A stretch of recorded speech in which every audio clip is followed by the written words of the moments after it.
개 사육은 인간의 경우가 될 수도 있는 흥미로운 예인 셈입니다. 하지만 무분별한 혼혈이 어떤 결과를 가져오는지 보게 되기도 합니다. 왜냐하면 개들은 감시를 하지 않으면 이것저것 가리지 않고 무분별하게 짝을 짓기 때문입니다. 그 결과는 주로 남유럽에서 많이 찾아볼 수 있으며 잡종개들은 제멋대로이고 사나운 편입니다. 반면에 사람이 끼어들어 정리를 하면 순종들이 최고의 우량 견종으로 발전하게 됩니다. 여기서 분명하게 밝히고 넘어가야 할 것은 전 세계적으로 엘리트 인간보다 엘리트 개가 더 많다는 것입니다.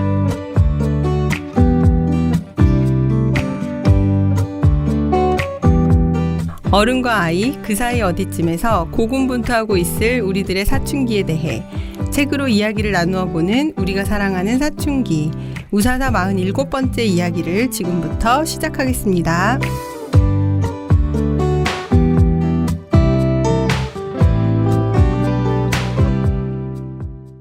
안녕하세요. 저는 냠냠쌤입니다. 안녕하세요. 차차입니다. 안녕하세요. 박사장입니다. 안녕하세요. 쿠키입니다. 네, 박사장님, 쿠키님, 차차님과 함께 오늘 방송을 시작해 보겠습니다. 오늘 저희가 가져온 책은 티무르 베르메스 작가의 그가 돌아왔다라는 책인데요.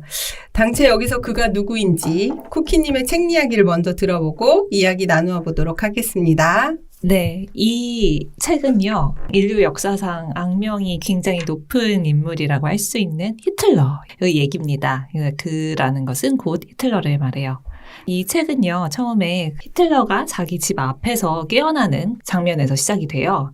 처음에 그 사람은 상황 파악을 하지 못하고 지나가는 사람들한테 계속 말을 걸었어요. 왜냐하면 눈을 감은 그 시간하고 눈을 뜬 그 시간 사이에 한 60년 정도 차이가 나거든요. 그래서 상황 파악을 못하다가 그 신문 가판대로 가서 신문을 보고 자신이 2011년에 와 있다는 것을 깨닫습니다. 타임 워프를 해버렸기 때문에 가지고 있는 것이 하나도 없는 상태였고, 근데 이제 불행인지 다행인지 히틀러는 굉장히 고달픈 삶을 산 경험도 있어서 그때 생각을 반추하면서 다시 이제 슬슬 자신의 삶을 준비해 나갑니다. 여기에 많은 도움을 준 게 바로 신문 가판대에서 일하는 사람이에요. 그 신문 가판대에 있는 사람은 히틀러를 굉장히 흥미롭게 보고요. 이 사람이 히틀러를 따라하는 코미디언이라고 생각해요. 그래서 굉장히 실력이 있다고 생각을 하고 프로그램 제작사를 소개해주기 위해서 노력을 합니다. 상황을 파악하는 히틀러는 여러 정보들을 가판대니까 얼마나 많은 정보들이 있겠어요? 접하고 독일이 이미 패배했고 분단되었고 그리고 통일되었다는 것을 압니다. 그리고 이제 가판대 주인 의 요청으로 이렇게 옷을 세탁하기 위해서 세탁소에 갔는데 거기서 터키인들을 만나요. 그때 유명한 배우로 허락을 받습니다. 그리고 이제 프로그램 제작사 관계자들을 만나서 이제 진짜로 이렇게 데뷔를 할 준비를 하게 되면서 만난 사람들이 마련해준 호텔로 이동을 하고 그곳에서 이제 TV를 보는데요. 처음에 이 히틀러는 TV 내용이 너무 천박하다고 느끼고서는 이걸 꺼버려요. 현대인으로서 사회생활하기 위해서 필요한 여러 가지가 있잖아요. 이제 그 이메일 같은 것들 필요한데 이거를 크레마이어라는 비서를 통해서 준비를 하게 됩니다. 그리고 이 시간이 있는 이 틈에 어떻게 세상이 이렇게까지 망가졌는가에 대해서 통찰을 하고 그간의 독일 역사, 독일 정치, 그리고 세계 사정에 대해서 생각하는 시간을 가집니다. 이 히틀러는 이제 어떻게 오해를 받았냐면은 이 사람이 진짜 히틀러임에도 불구하고 히틀러로 분장을 한 코미디언이라는 오해를 받아요. 이 사람의 사고방식이 매우 독특하고 희한한 방향으로 튀는 경향이 있어서 사람들이 많이 코미디언이라고 생각을 합니다. 그래서 이 사람이 처음 나간 프로그램도 코미디 프로그램이에요. 이 프로그램에서 히틀러는 터키인들을 안 좋게 말하죠. 디스하죠. 네, 그랬더니 이제 진행자가 자기 프로를 망쳤다고 하면서 이제 싸움을 하게 돼요. 근데 이 사람이 터키인을 디스한 그 장면이 다른 사람들한테는 굉장한 호응을 받습니다. 그래서 이게 유튜브나 페이스북을 타고 퍼져나가면서 히틀러가 일약 스타덤에 올라가게 돼요. 근데 이게 말하자면 일종의 컨셉이라고 하면서 다른 그 잡지사가 음해 공작에 나서고요. 이로 인해서 히틀러는 공경에 처해요. 그래서 공경에 처한 상황에서 반박을 하기 위한 인터뷰를 하는데 기자들이 의도적으로 이거를 변조를 해서 이 사람을 나치 동조자로 몰아세웁니다. 독일 정치 상황에서 나치 동조자가 몰아세워진다는 것은 꽤나 위험한 일이기 때문이에요. 근데 이제 여기에 대해서 히틀러는 TV 연설을 하면서 이 상황을 극복할 뿐만 아니라 이제 역으로 활용을 해서 굉장히 유연하게 대처를 하게 됩니다. 나중에 이 사람은요, 그 네오나치라고 할 수 있는 독일 민족민주당의 사무실을 방문을 하는데요. 이때 히틀러하고 네오나치 사이의 대화가 굉장히 흥미로웠어요. 히틀러의 웅변술에 네오나치는 꼼짝도 못하고 이로 인해서 히틀러는 이제 다시 TV쇼에서 대박을 터뜨리게 돼요. 근데 이런 참에 크레마이어가 비서를 그만두게 했다고 하는데요. 이 이유가 무엇이냐 하면 그녀의 할머니가 바로 유대인이기 때문이에요. 히틀러가 자신의 사상을 바꾼 상태는 아니기 때문에 유대인에 대해서 별로 좋지 않게 얘기를 하고 크레마이어가 굉장히 실망을 해서 그만두겠다고 합니다. 근데 이제 히틀러는 자기 생각에는 크레마이어를 잃을 수 없기 때문에 그거는 독일 국민의 의지였을 뿐이라는 핑계를 대면서 이걸 반면교사로 삼자고 하며 크레마이어와의 이제 화해를 하고 이 사람들의 관계를 계속 지속해 나갑니다. 이게 저한테는 꽤나 끔찍스러워 보이기도 했는데 나중에 얘기를 하겠지만 소설에선 이 부분이 굉장히 어떻게 보면 좀 동화적으로 그려졌다고 생각을 해요. 근데 유튜브에 이 그가 돌아왔다 영화판이 있거든요. 여기에서 이 태인 할머니를 둔 인물이 다른 방식으로 조정이 되고 이 부분은 이제 나중에 저희가 토론을 하면서 얘기를 하면 흥미롭게 얘기할 수 있는 부분이 될 것 같아요. 자신의 전용 스튜디오를 얻을 수 있을 만큼 계속 성공 가도를 걷던 히틀러는 나중에는 뭐 당대표들을 게스트로 출연시키면서 토론을 할 정도가 되고요. 그리고 옥토버 페스트에서 사람들이 자기를 알아보자 성공했음을 느낍니다. 그리고 결과적으로는 이제 자기 스스로가 정당을 하나 창건하게 되기까지 하는데 그 당의 슬로건이 바로 비가 와도 소풍은 갑니다. 입니다. 그러니까 이 소설은 전반적으로 히틀러가 타임워프를 해서 2011년에 깨어났을 때 그가 아무것도 없는 상황에서 어떻게 해서 인지도를 얻고 사람들의 관심을 받아서 결과적으로는 정치인으로서 입문하게 되는가의 그 흐름을 보여주는 책이었어요. 네. 우선 책을 딱 덮으면서 착잡하다 막 이런 느낌이 들었던 것 같아요. 어떻게 읽으셨어요? 저는 일단 책이랑 영화를 둘 다 봤는데요. 영화가 훨씬 연출력이 높고 좀 재밌었고요. 책은 솔직히 말해서 아이디어 자체는 좋았는데 스토리 라인이 좀 취약하지 않나. 특히 이제 독일 역사를 잘 모르는 입장에서는 이게 뭐가 재밌지 싶은 부분이 너무 많았어요. 근데 영화는 이런 거를 과감히 다 쳐냈더라고요. 네, 그래서 그런 부분은 좀 감안하고 읽으셔야 되겠다. 그 영화를 추천하시는 거니까. 네, 읽었습니다. 네. 저도 차차님 말씀에 100% 동감하는데요. 전 영화는 보지 못했어요. 근데 이거 읽으면서 와 우리나라에도 누가 살아 돌아오면 좋을까? 맞아요. 그런 저도 생각을 많이 생각했어요. 하면서 읽었어요. 그래서 살아 돌아오면 안 좋은 거 아니에요?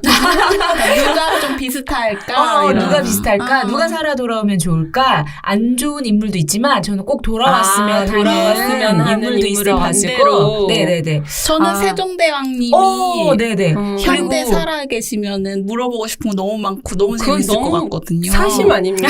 개인적으로. 아니 근데 이제 국가를 경영하는 리더십 있는 정치인의 입장에서도 세종대왕님은 되게 괜찮을 것 같고 요즘 한산 보잖아요. 영화 맞아요. 되게 많이 보잖아요. 네.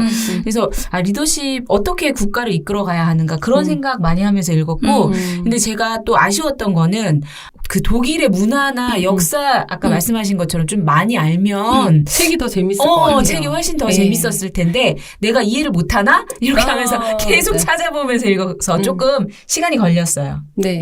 저는 제가 이 책 같이 읽고 싶다고 얘기하기는 했는데 굉장히 오랜 시간 동안 이제 독일에서 베스트셀러에 올라 있었고 그리고 이게 민주주의라는 것이 가지고 있는 어떤 허점을 굉장히 잘 보여주는 컨텐츠인 부분이 있어서 그러니까 사춘기들은 청소년 학생들인데 청소년기가 지나면 이제 시민으로서 입문하게 되잖아요. 그 사람들이 무엇을 생각했으면 좋겠다 하는 그런 부분이 있어서 같이 읽고 싶다고 이야기를 했어요. 저도 이제 책을 읽었을 때에는 이 책에는 각주라는 게 있어서 제가 잘 하지 못하는 독일식의 언어 유희들이 왜 이게 웃긴지 밑에 설명을 해줘서 그게 전 좋았고요. 좋으셨구나. 네. 근데 유튜브 같은 경우에는 이게 1차 저작이고 책이 그 1차 저작을 바탕으로 해서 영화화한 것이 이제 2차 저작물인데 이제 2차 저작물이 1차 저작에서 아쉬웠던 부분을 굉장히 잘 커버해주고 그래서 인물 구성을 새로 하고 연출을 새롭게 해주는 부분이 있어서 요즘 막 땡 라면 순한 맛, 매운맛 막 이렇게 나눈다고 할 때 책이 순한 맛이라면 그 유튜브는 매운맛 아닐까 하는 생각이 들었어요. 영화는 딱 끝나는데 정말 등골이 서늘하더라고요. 우리가 공포 영화 보면 맞아요. 끝날 때 악당이 죽은 줄 알았는데 마지막에 발가락을 까딱까딱 움직이면서 영화가 끝난다든지 그러니까요. 약간 그런 네. 느낌을 주잖아요. 그래서 그게 그리고 또 이 너무 현실의 우리 정치의 이야기고 이러다 보니까 이게 굉장히 등골이 서늘한 느낌이 영화는 있었고 쿠키님 말씀하신 것처럼 책은 조금 더 순한데 저는 이제 원작이 있어야 영화도 나온다고 생각하니까 이 원작자의 아이디어에 박수를 보내고 싶고 처음에는 이제 실제 히틀러를 좀 새 시대에다 데려다 놓고 나쁜 놈이니까 세상을 다 뒤집었던 이 악당이 지금 시대에 와서 적응도 잘 못하고 바보 같고 약간 그런 새로운 문물의 희화화된 모습을 보여주려나?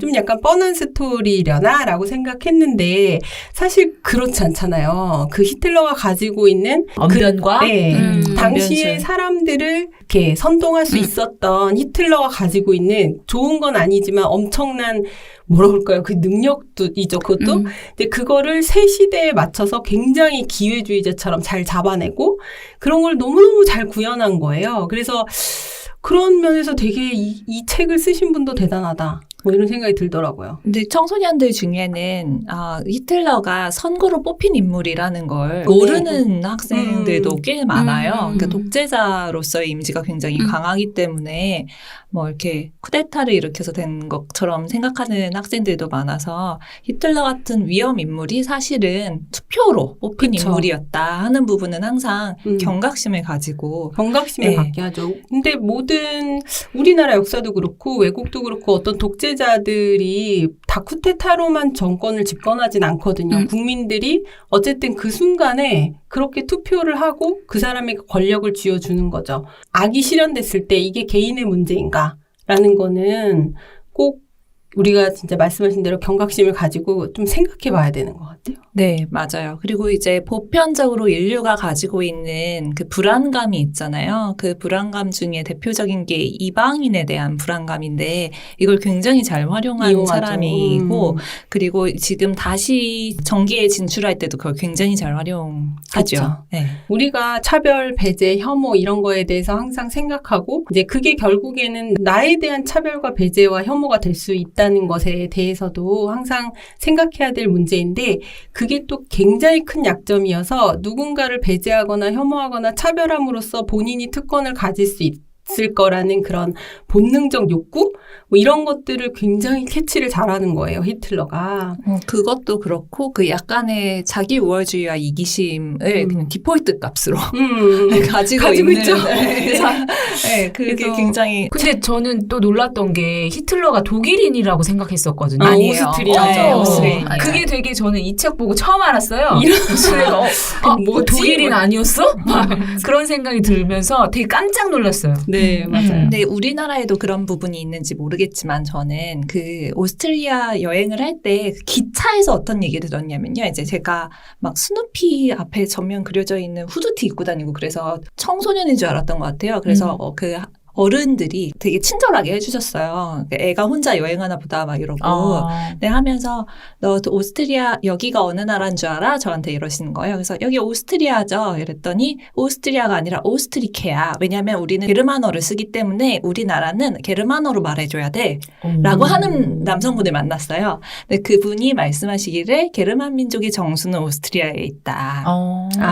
네, 이게 진짜 우연히 그냥 들은 얘기지만 그런 생각을 하는 사람이 오스트리아에 있다. 그러니까 여기서도 독일인이 하나가 되는 게 아니라 민족, 게르만 민족이 하나가 되는 하나가 거죠. 되는 거죠. 위대한 게르만인을 위해서 도탄에 빠진 독일을 네. 구하겠다. 네, 이런 그쵸. 네네 마인드니까. 맞아요. 그래서 독일이 아니다. 게르만 민족이다. 어. 네. 그 민족적 정수를 여기에서 찾는 거죠. 실제로 히틀러가 1945년에 이제 베를린 벙커에서 총으로 자살을 했고 시체가 적에게 넘어가지 않도록 죽은 뒤에 태우라고 이제 남겨두었다고 해요. 이 얘기를. 자살한 건 사실인가요? 그러니까요. 그게 네. 논란거리가 되기 때문에 이런 소설이 가능한 그쵸. 걸로 알고 있어요. 왜냐하면 진실에 대해 알 수는 없지만 소련이 이제 그 벙커를 함락했을 때 실제로 히틀러의 시신은 찾을 수가 없었다.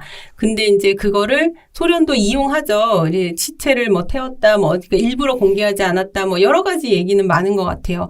근데 이제 이 책은 이제 그런 것에서부터 이제 시작을 하는 책인 거죠. 그래서 히틀러가 마지막으로 머물고 있던 그 베를린 벙커 위에 지상에서 기름 냄새와 함께 탄 흔적들 과 함께 히틀러가 이 세상에 다시 나타나는 것으로 이제 시작을 하고 있잖아요. 책이 되게 날카롭고 비판적이고 사회풍자적인 책이어가지고 어떠셨어요? 이런 어떤 사회풍자적인 어떤 이야기들? 아니, 그러니까 사회풍자적인 이야기들 너무 재밌잖아요. 그리고 우리 민족은 원래 또 해악의 민족이라고도 하잖아요. 풍자와 해악? 네. 그래서 뭐 인터넷 댓글만 봐도 정말 너무 문학 웃긴 거 작품 저리 가라거든요. 풍자가 막 넘쳐나잖아요. 네.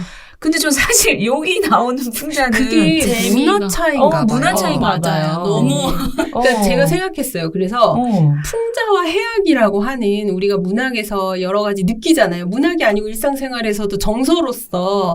근데 그게 너무너무 문화적인 거예요. 그러니까 예를 들어 다른 지식이나 뭐 맞아요. 삶의 태도나 양식이나 이런 거는 되게 글로벌 공통적인 게 많은데 말씀드린 그런 정서는 너무너무 기본 배경이 문화적으로 깔려 있어야 이해도 되고 웃음도 나오는 거예요. 그래서 이런 데서 우리가 서로 다른 민족이고 정서고 이런 거구나를 되게 많이 느꼈어요. 그러니까 이 책을 이 읽으면서. 책에서 어떤 부분이 나오냐면 꼬마가 그 히틀러한테 와서 오토 그 사인을 그러니까 자동차를 그려달래요. 엄마가 그 부분이 있는데 정말 자동차 맞니? 뭐 사인 해달라고 한 거 아니니? 근데 독일어로 비슷하더라고요. 그래서 그러니까 약간 그런 식의 유머도 언어도 있고, 그렇고. 언어도 있고, 그다음에 정서적인 부분도 있는데 한 반 정도 이해.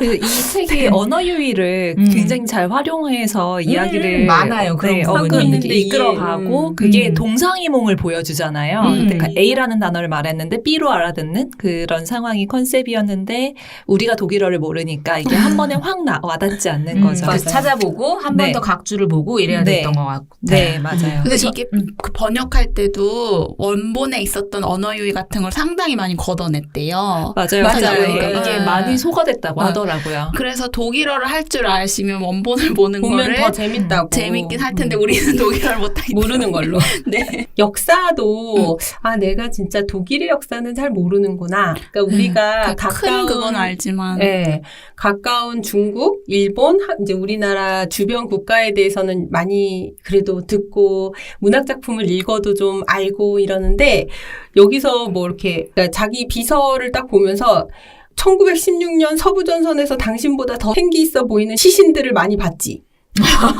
무서워.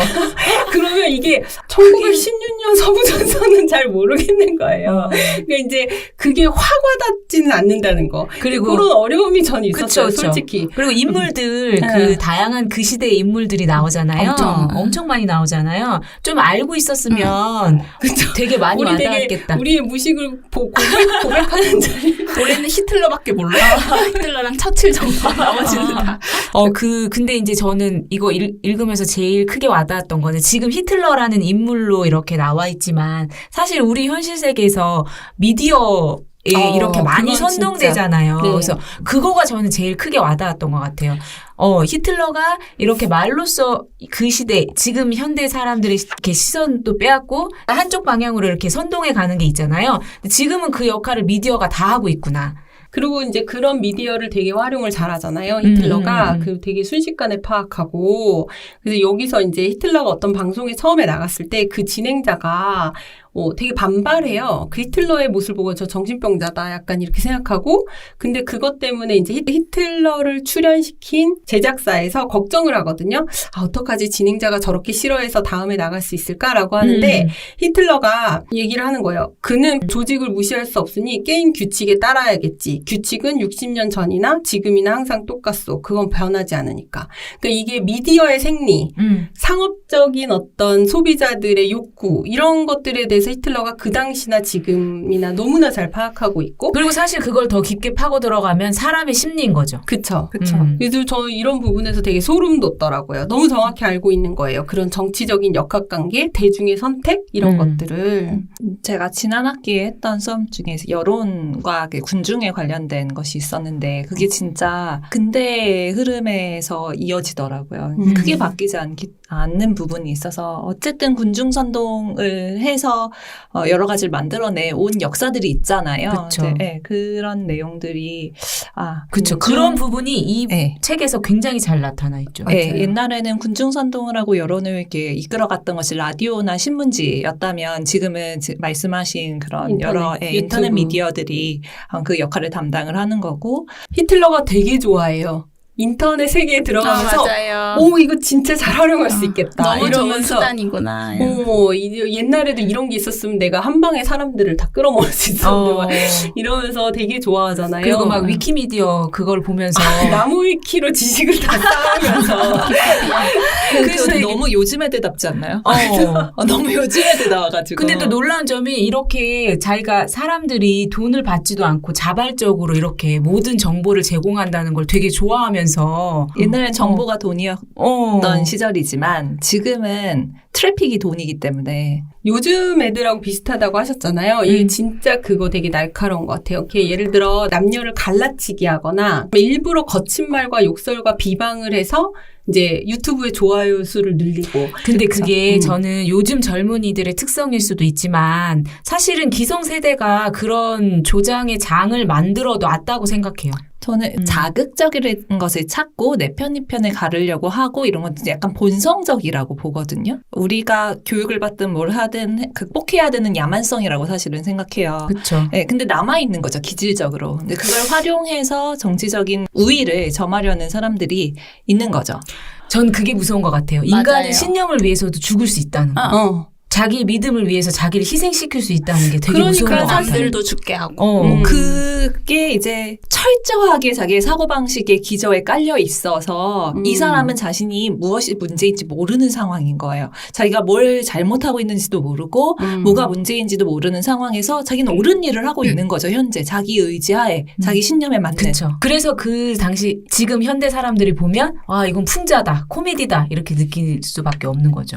그게 우리가 원하는 방향인데요. 근데 요즘 세태를 돌아볼 때 제가 이제 다문화 관련된 일을 하다 보니까 이런 민족 이기주의는 아직 남아있고 많이 남아있죠. 차별도 아직까지도 인종차별도 남아있잖아요. 만약에 지금 세상에 누군가가 나와서 이렇게 이것을 한다면. 건드려서 어떤 여론을 몬다면 근데 미국의 트럼프 대통령도 그런 그쵸. 부분을 굉장히 잘 활용해서 백인 그쵸. 우월주의. 권력을 잡았죠. 백인 우월주의라든지.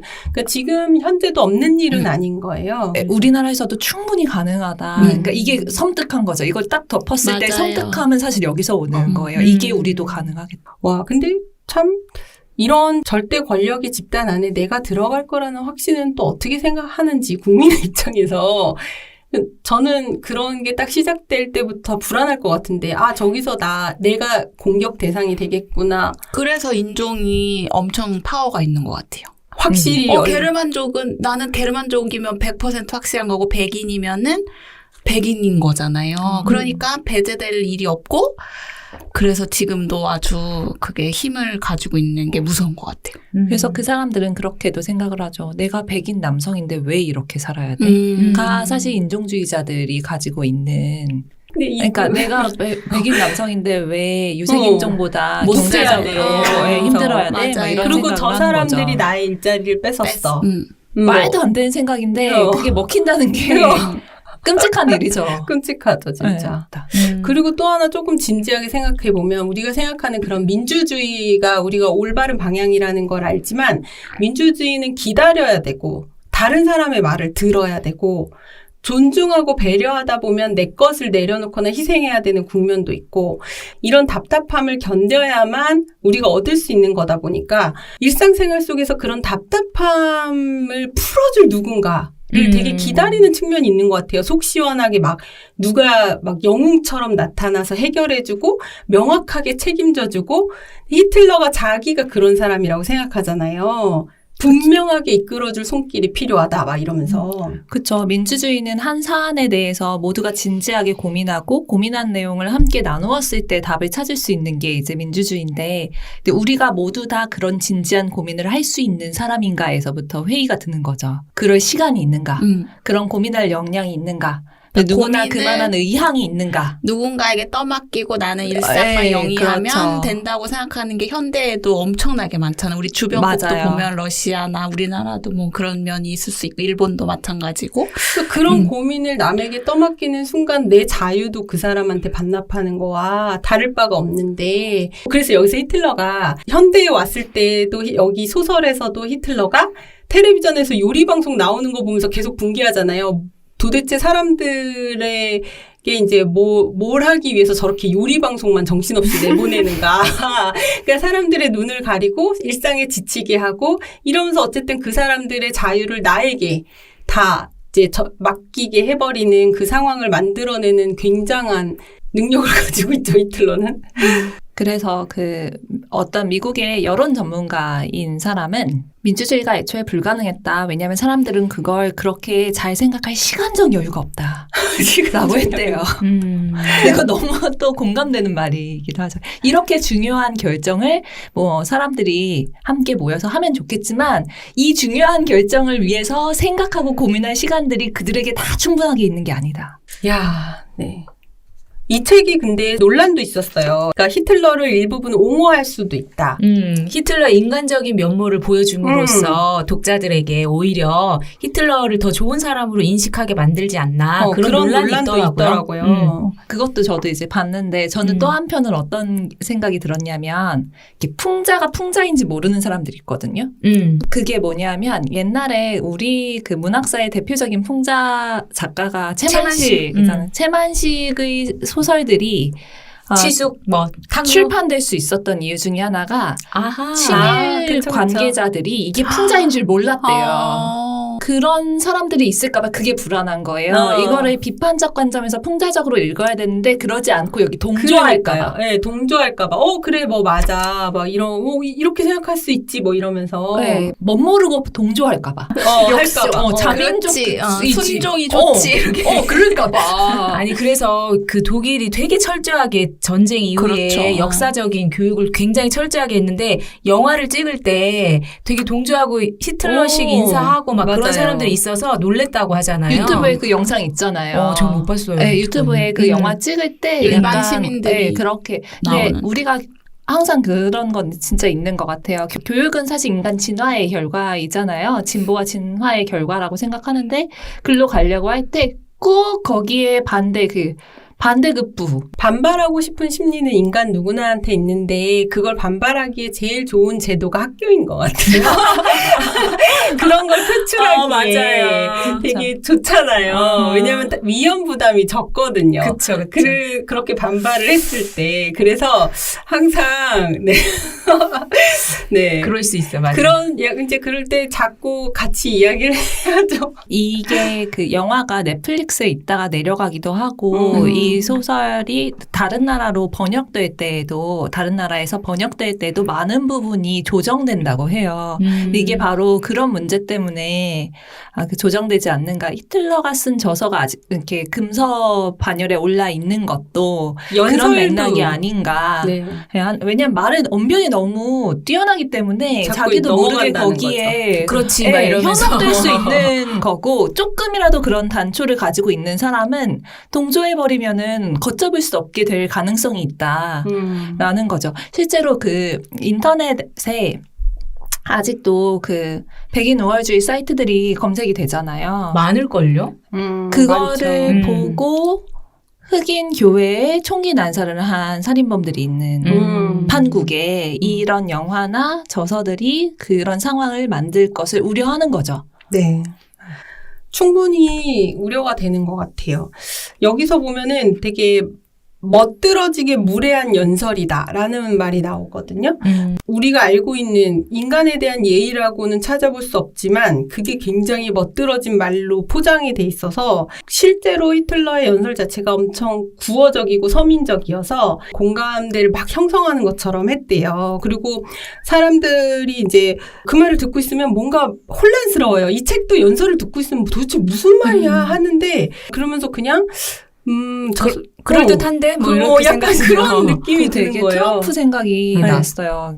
그 트럼프 연설 분석을 해보면 트럼프가 사용하는 단어와 표현이 굉장히 쉽대요. 그러니까 쉽게 와닿는 거죠. 그러니까 이게 언어가 주는 힘이 확실히 있는 것 같아요. 더 쉽게 말했어야 내 되는 편인 거죠. 것 같잖아요. 그쵸. 내 언어로 얘기하니까. 나를 보호해주는 것 같은. 네. 그리고 이제 히틀러가 이 책에서 현대에 왔을 때 약간 희화화되는 부분이 있거든요.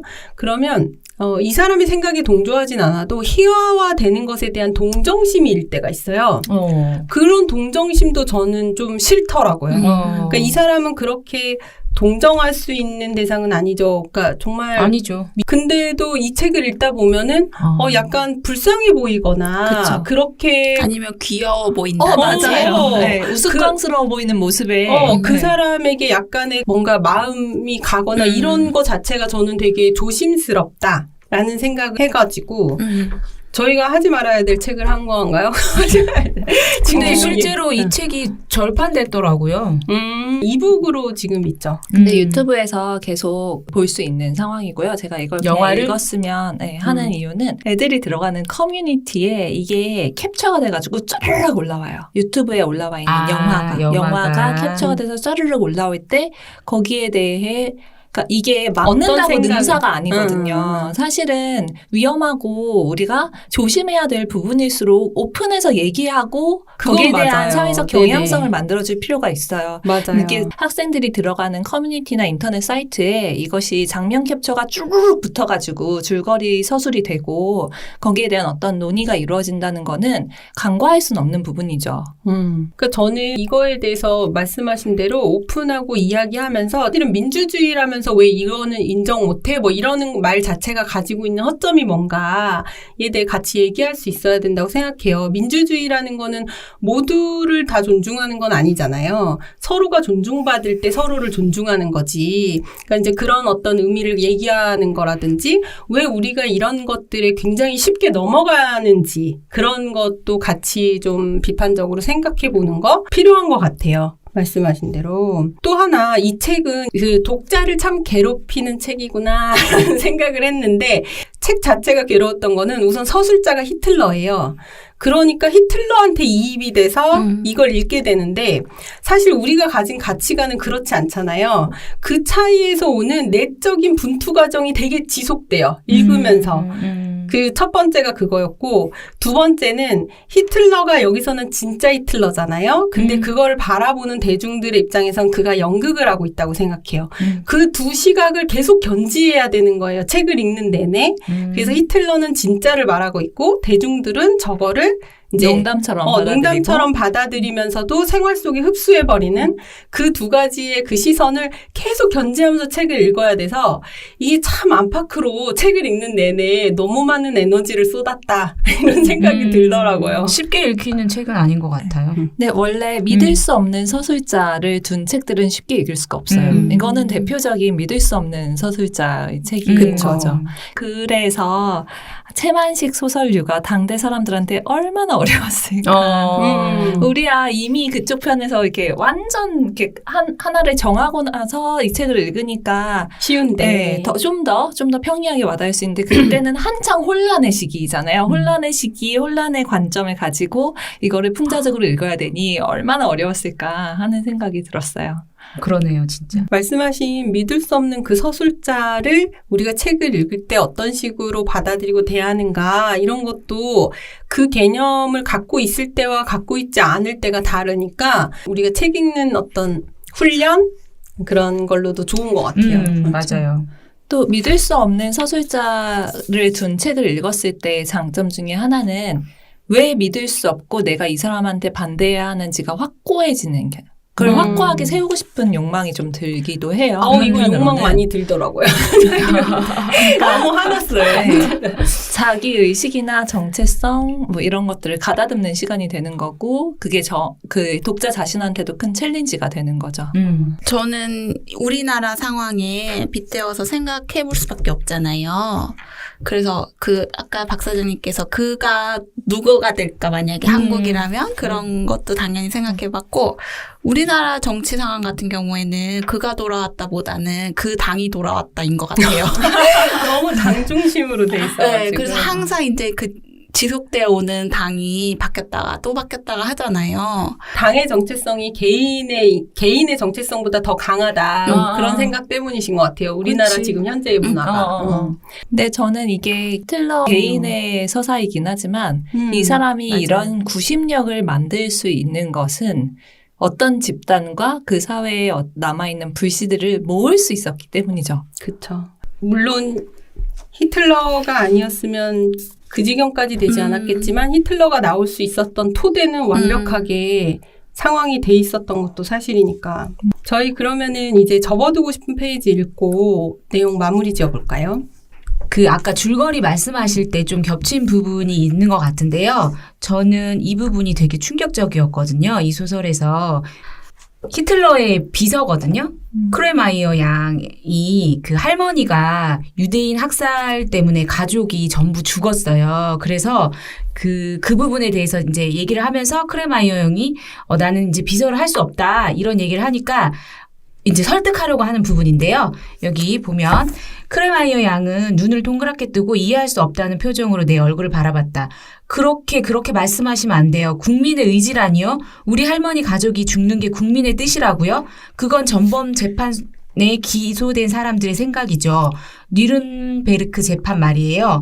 크레마이어 양 부탁이요. 당신이 책임을 찾으려 한다면 두 가지 가능성만 있어. 한 가지는 당신이 나치당의 노선을 따르는 것이오.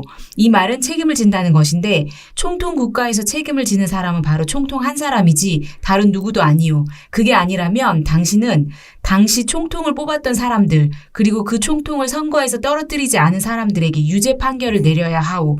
당시 뛰어난 한 남자를 선택하기로 그리고 그 사람을 믿고 국가의 운명을 맡기기로 결정을 내렸던 사람들은 아주 평범한 사람들이었어. 그들이 그런 선택을 하지 못하도록 했어야 한다는 거요.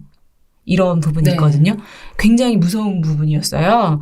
그쵸. 우리가 민주주의 사회에서 내가 뭐 투표 한 번 안 하면 어때?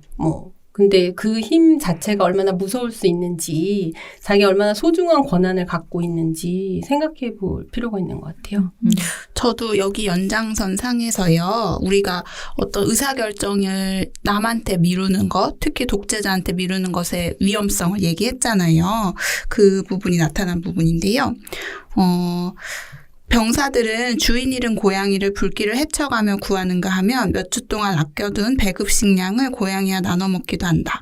전쟁이 사람들 마음속에 가장 독한 감정뿐만 아니라 가장 약하고 따스한 감정도 불러일으키기 때문입니다. 하물며 동물도 그렇게 불쌍히 여기는 병사들이지만 이제 폭격은 그만 좀 하자. 레닌그라드 사람들이야 그냥 둬도 굶어 죽지 않겠는가라고 하지 않고 그들은 이렇게 말했다. 그냥 화끈하게 포격을 하자. 총통께서 다 생각이 있으시니까 그런 명령을 내리셨겠지. 이런 자세를 보면 내가 정말 좋은 협력자를 두었다는 것을 깨닫게 된다. 그래서 독재는 반드시 그것에 협력하는 이런 사람들이 아니면 존속되기 어렵다라는 생각이 들었어요. 저도 이게 약간 비슷한 부분이라고도 할 수 있는데 이게 왜 우리가 관심을 가지고 여기에 대해서 숙고하며 투표의 권한을 행사해야 하는가의 부분이라고 할 수 있거든요. 앞부분에 나오는데요. 그 터키 세탁소 갔을 때예요. 네, 되게 인상 깊었어요. 그는 제국 총통의 제복을 보고도 아무런 표정 변화가 없었다. 그저 자기 쪽으로 끌어당겨 몇 번 들춰볼 뿐이다. 다른 민족 출신의 비유권자가 뭐라고 생각하든 내게는 아무 상관이 없을 수도 있다. 그럼에도 나는 그냥 못 본 척하고 넘길 수는 없었다. 좋다. 이 남자가 여기 출신은 아니다. 하지만 나란 사람이 그렇게 쉽게 잊혀도 될까? 요 부분인데 여기에서 그 다른 민족 출신의 비유권자를 분리해서 생각하는 그게 굉장히 이게 하나의 사고방식을 보여주는 것. 그러니까 비유권자를 이렇게 도태하듯이 나의 투표권 행사도 내가 자꾸 안 하다 보면은 이렇게 배제될 수 있다 하는 부분을 생각해야 한다는 생각이 들었고요.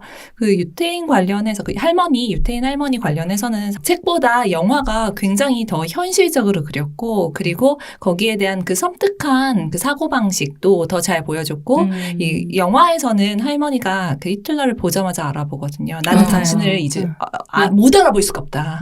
네, 이건 진짜 말도 안 된다. 근데 그 부분이 저는 굉장히 소름 돋았어요. 그래서 혹시 시간 되시면 그건 꼭 보셨으면 좋겠는 바람입니다. 거기서 할머니가 말씀하신 것 중에 이제 그 손녀가 그냥 코미디언이야. 사람들 웃는 코미디언이야. 그러니까 할머니가 그러세요. 그때도 웃었지. 그래, 맞아요. 네. 그때도 사람들은 웃었는데 그 끔찍한 결과를 생각하지 못했다는 거죠. 근데 사람들이 지금도 웃으면서 저렇게 좋아하는 것에 대해서 할머니 너무 분노하시는 거예요. 근데 우리도 그런 것 같아요. 그냥 웃고 지나가고, 쓴 웃음을 짓고 지나가거나, 뭐 다 그렇지 하고 지나가는 것들이 나중에 모이고 쌓여서 어떤 결과가 나오는가에 대해서도 저도 참 되게 인상 깊었던 것 같아요. 네. 저는 원래는 이제 접어두고 싶은 페이지를 이 책에서 읽어드려야 되는데 인트로에서 제가 한번 읽었으니까 이 책과 관련해서 유시민 작가의 거꾸로 읽는 세계사 개정판에 히틀러에 대해 나온 부분 중에 일부분을 읽어드리고 싶었는데요. 이제 히틀러 모든 악의 연대라는 부분에 이제 나온 185쪽의 한 단락이에요. 그는 혼자 악을 저지르지 않았다. 인종주의, 군국주의, 제국주의, 반유대주의, 가부장주의 등 모든 낡고 악한 이념의 연대가 그에게 무한 권력을 안겨줬다. 히틀러는 대중을 속이지 않았다. 연설과 책에서 자신의 사상과 목표와 방법을 명확하게 밝혔다. 독일 국민은 알면서 그를 지지했다. 필연적이었다고 할 수 없지만 일어날 수 없는 일이 일어난 것도 아니었다. 그런 일은 언제 어디서든 또 벌어질 수 있다. 네, 오늘 같이 나눈 이야기랑 그가 돌아왔다 책 역시 결국 이걸 보여주고 있는 거 아닌가 하는 생각이 들어서 읽어드렸고요. 우리가 늘 생각하고 있지 않으면 역사는 반복될 수밖에 없고요. 역사책이 과거의 것들을 기억할 수 있게 도와준다면 오늘 읽은 것과 같은 문학이나 소설은 그 역사가 우리에게 어떤 의미를 남기는지 우리가 그것으로 무엇을 생각해야 되는지를 날카롭게 삶의 모습으로 보여주고 있는 것 같다는 생각도 해보았습니다. 다음 시간에는 이효석 단편선을 읽고 매물꽃 필 무렵을 중심으로 이야기를 나누어 보려고 해요. 우사사는 네이버 블로그를 통해 청취자 여러분들과 소통하고 있고요. 구독과 소통 부탁드리면서 오늘도 함께 이야기해 주신 박사장님, 쿠키님, 차차님 그리고 청취자 여러분들께 감사드립니다. 감사합니다. 감사합니다.